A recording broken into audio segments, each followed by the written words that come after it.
Assalamualaikum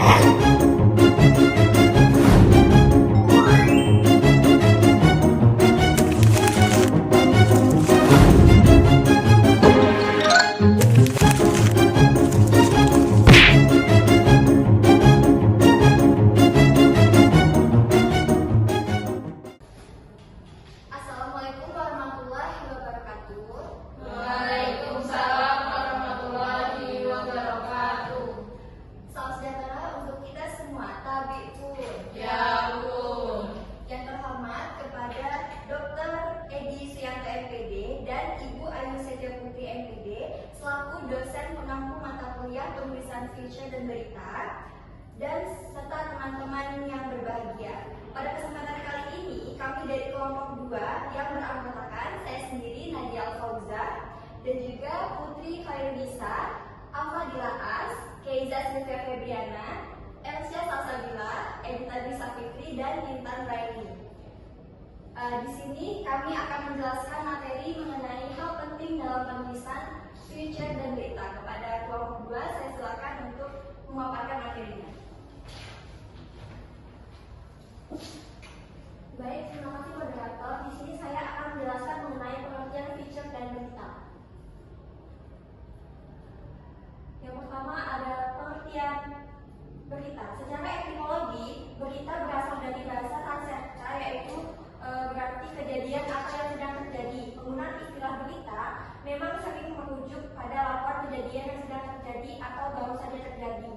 Berita juga dapat dibedakan menjadi beberapa kategori tergantung pada berat atau ringannya isi berita, lokasi peristiwanya, sifatnya, dan topiknya. Berikut pengertian berita menurut beberapa pakar atau ahli. Yang pertama, menurut Messenger dalam FND 2023, berita didefinisikan sebagai informasi baru tentang kejadian yang penting dan signifikan yang mempengaruhi pendengar serta relevan bagi mereka. Lalu yang kedua, menurut Doug Newson dan James Award tahun 2023 yang menyatakan bahwa berita adalah segala sesuatu yang perlu diketahui oleh masyarakat. Yang ketiga, menurut Emily Spencer dalam FND 2023 mendefinisikan berita sebagai kenyataan atau ide yang benar dan menarik perhatian banyak pembaca. Selanjutnya, pengertian feature. Feature adalah jenis tulisan opini yang santai dan personal mengenai suatu topik.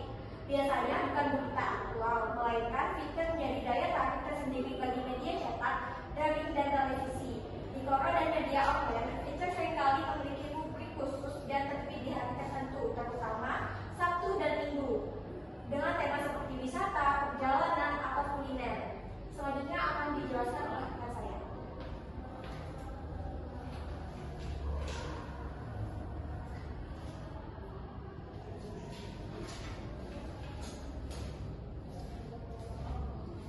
Baik, selanjutnya yaitu karakteristik feature. Jadi karakteristik feature itu ada 8 aspek. Yang pertama yaitu humanitas, yang artinya feature itu selalu memuat tentang kemanusiaan atau kelingkungan, dan ia itu selalu bertujuan untuk menarik empati dari pembacanya. Yang kedua yaitu emosi dan sentimen kemanusiaan. Karena feature ini mengupas tentang kemanusiaan dan lingkungan, otomatis ia harus dalam tulisannya itu harus menggugah emosi dan juga sentimen dari kemanusiaan tersebut, seperti itu. Yang pastinya tujuannya yaitu untuk menarik empati dari pembaca. Yang ketiga yaitu tidak cepat basi, yang artinya feature itu berbeda dengan berita. Jika berita itu terikat oleh waktu, yang artinya harus aktual dan faktual, sementara feature itu berbeda, yaitu tidak terikat oleh waktu, yang artinya bisa dinikmati kapan saja dan tidak cepat basi. Lalu yang keempat, nyata dan bukan fiktif, yang artinya tulisan yang dimuat itu harus berdasarkan fakta dan itu nyata, walaupun tentang kemanusiaan atau personal itu harus nyata apa adanya, tidak direka-reka.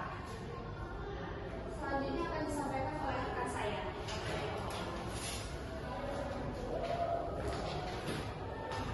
Baik, selanjutnya karakteristik feature yang keempat yaitu yang kelima.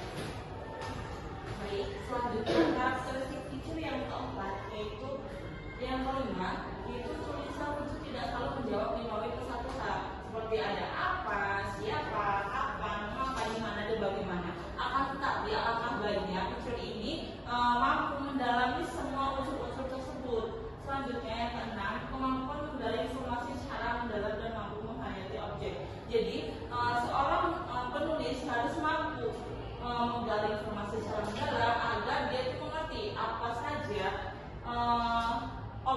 jadi dalam fitur tersebut. Selanjutnya, yang ketujuh, fitur umumnya ditulis atas nama seseorang. Jadi pada bagian ini juga yang membedakan fitur dengan berita yang secara teknisnya. Selanjutnya, yang ke-8 itu tidak ada garis tanggal pada awal sebelum paragraf pertama dibuka. Nah, pada bagian ini juga merupakan pembeda dengan karya jurnalistik lainnya seperti berita, tajuk, rencana, kolom, dan artikel. Materi selanjutnya akan dijelaskan oleh Nasmi.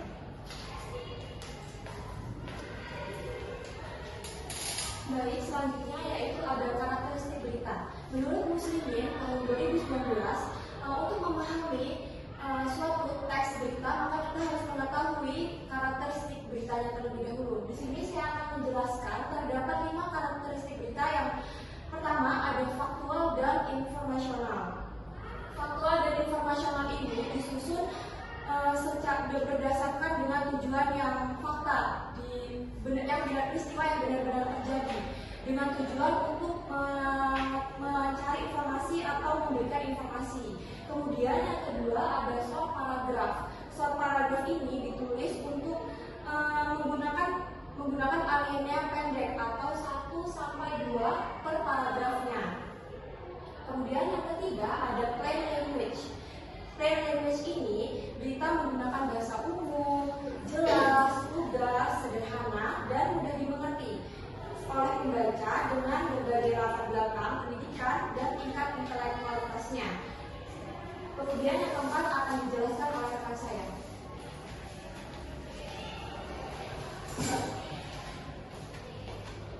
Yang keempat adalah 5W+1H. 5W+1H ini terletak pada alinea kedua sampai dengan alinea terakhir. Yang kelima ada kutipan. Kutipan berita memasukkan kutipan langsung dan tidak langsung dari narasumber yang menjadi bagian atau aksi peristiwa yang dilaporkan. Fungsi dari kutipan tersebut adalah sebagai penegas atau penguat fakta dalam berita. Selanjutnya akan dijelaskan oleh rekan saya. Selanjutnya adalah hal penting dalam penulisan feature dan berita. Nah, dalam menulis feature dan berita ini, agar terlihat menarik dan juga informatif, itu harus memerlukan strategi yang jelas dan juga kita harus bisa menentukan sudut pandang atau angle, terus juga menyusun alur, memahami konteks, dan juga kita harus menjaga fokus tulisannya. Nah, dengan perencanaan yang matang, tulisan feature dan berita ini agar terlihat lebih terarah dan juga bisa mengunggah rasa ingin tahu seorang pembaca, kita harus memiliki dampak yang lebih kuat. Nah, ada pun strategi-strateginya. Yang pertama itu ada angle. Nah, angle ini digunakan agar tulisan ini lebih terarah dan juga tidak melebar. Dan penting untuk menetapkan suatu angle atau sudut pandang yang spesifik agar angle ini bisa membantu seorang penulis dalam menentukan fokus utama dari feature yang akan dibuat. Nah, dalam memilih angle, penulis ini harus mempertimbangkan beberapa aspek yang paling menarik, relevan, dan juga memiliki nilai yang penting untuk membaca. Lalu yang kedua, ada beberapa aspek yang paling menarik, relevan, dan juga memiliki nilai yang penting untuk membaca. Lalu yang kedua, ada alur. Alur ini dalam feature itu memiliki berbagai pilihan yang dapat disesuaikan dengan tujuan dan juga gaya penulisan, gaya dalam tulisan. Nah, pemilihan alur yang tepat ini akan menentukan bagaimana cerita ini bisa disampaikan kepada pembaca dengan lebih jelas. Nah, alur-alur ini ada beberapa alur. Yang pertama itu alur kronologis, alur kilas balik, alur konvergen, dan juga alur divergen. Nah, yang pertama alur konvergen. Nah, alur konvergen ini alur yang menyajikan sebuah peristiwa secara berurutan dari awal hingga akhir. Nah, yang kedua alur kilas balik. Nah, dalam alur ini cerita ini dimulai dari peristiwa terkini dan juga kemudian alurnya itu mundur ke masa lalu. Yang ketiga, alur konvergen. Nah, alur konvergen ini menghubungkan beberapa peristiwa atau kisah yang berbeda lalu menyatukannya di akhir tulisan dengan satu benang merah. Lalu yang keempat, alur divergen. Kebalikan dari konvergen, yaitu alur ini berawal dari satu peristiwa utama yang kemudian berkembang menjadi beberapa sub kisah yang berkaitan. Selanjutnya dijelaskan oleh rekan saya. Baik, hal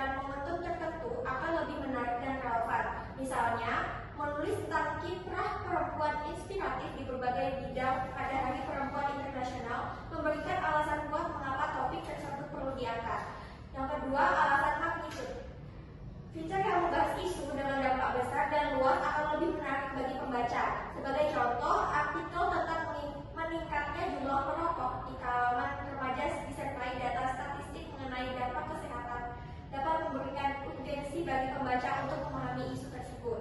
Yang ketiga, alasan kekinian. Tulisan yang mengangkat fenomena atau tren lebih memiliki daya tarik tinggi. Misalnya, membahas metode pembelajaran berbasis teknologi yang berkembang pesat di era digital dapat menarik perhatian pembaca. Dan alasan yang keempat yaitu alasan kepentingan publik. Fitur dapat membahas isu yang berdampak bagi kehidupan banyak orang yang justru lebih diminati. Contohnya, tulisan mengenai akses layanan kesehatan bagi masyarakat di daerah terpencil dapat memberikan kesadaran dan membuka diskusi di kalangan pembaca. Yang keempat yaitu fokus. Fokus dalam penulisan fitur sangat penting bagi pembaca. Tidak mengatur ke berbagai topik yang tidak relevan saat menulis. Ada kalanya penulis menemukan informasi tambahan yang menarik, tetapi jika informasi tersebut tidak berkaitan langsung yang dengan angle, maka kutipan dan data yang dimasukkan benar-benar mendukung ide utama yang ingin disampaikan. Selanjutnya akan dijelaskan oleh rekan saya.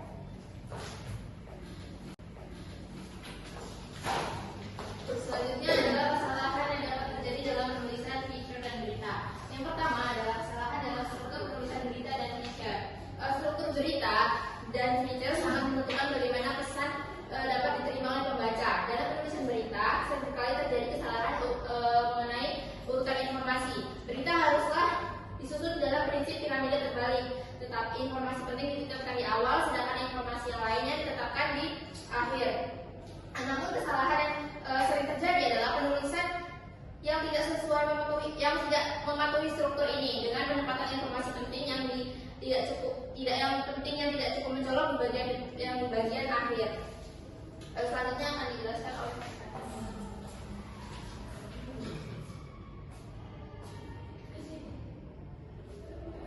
Baik, selanjutnya kesalahan yang dapat terjadi dalam penulisan feature dan berita. Kesalahan dalam pemilihan dan penggunaan sumber.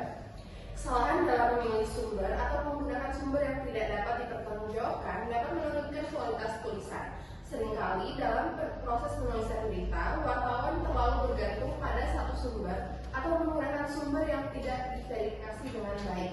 Menurut Sari tahun 2020, hal ini menyebabkan informasi yang disampaikan menjadi bias atau tidak akurat. Selanjutnya yang ketiga yaitu kesalahan dalam gaya bahasa dan pengelolaan kata. Gaya bahasa yang digunakan dalam berita dan feature haruslah jelas, lugas, dan mudah dipahami oleh pembaca. Dalam penulisan berita, kesalahan yang sering terjadi adalah penggunaan kalimat yang terlalu panjang dan berbelit-belit. Hal ini membuat informasi menjadi kabur dan sulit dipahami. Serta kesalahan yang lainnya yaitu sering ditemukan kurangnya konsistensi dalam penggunaan ejaan dan tanda baca. Hal ini dapat menurunkan profesionalisme tulisan baik dalam berita maupun feature.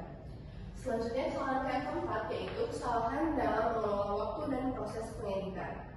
Kesalahan lain yang sering terjadi dalam penulisan berita ini yaitu waktu yang terbatas, terutama dalam penulisan berita yang seringkali harus diterbitkan dalam waktu yang singkat.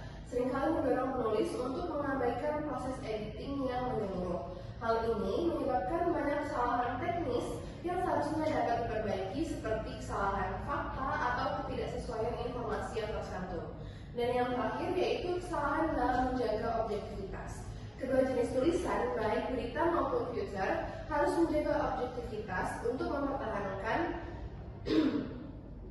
opini pribadi atau pandangan yang bias dalam tulisannya. Dalam penulisan berita, meskipun tidak ada ruang untuk opini, tidak jarang wartawan tidak sengaja membiarkan preferensi pribadi yang mempengaruhi cara mereka melaporkan fakta.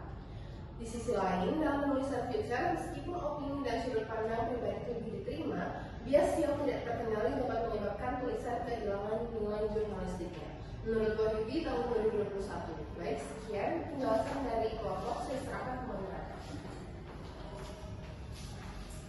Demikian presentasi kita pada hari ini. Untuk menutup presentasi kita pada hari ini, marilah kita bersama-sama mengucapkan lafaz hamdalah. Alhamdulillahirrahmanirrahim. Saya Nadia Alfauza selaku moderator memohon maaf atas kesalahan yang saya perbuat perbuat selama memandu jalannya presentasi pada hari